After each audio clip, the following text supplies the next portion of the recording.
Hello guys, welcome back to my channel. It's your girl Chinenyewa here as always. Thank you so much for tuning in today. So in today's video, I'm going to be sharing with you guys how I make this simple butter garlic shrimp fried rice. So you guys should sit back, relax as we begin.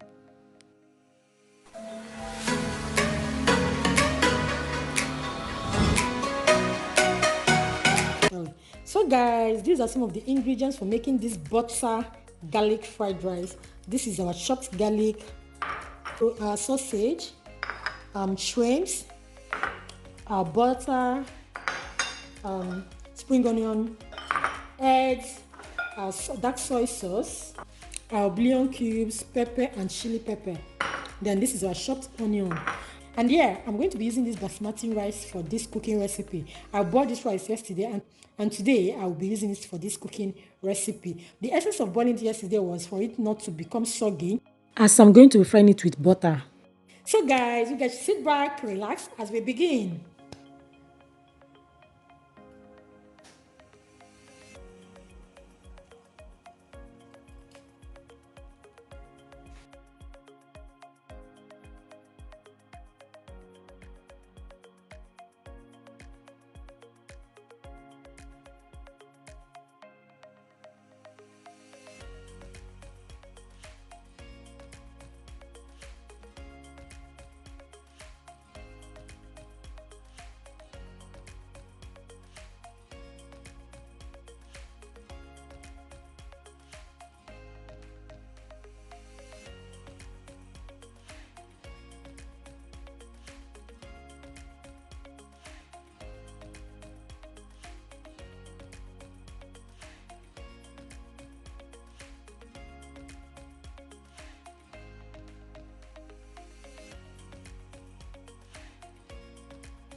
And so guys, this is officially the end of this video, and if you really enjoy watching this video, please don't forget to like, comment, share and subscribe to my channel. And also let me know what you think about this cooking recipe, and I will see you guys in my next video. Bye bye.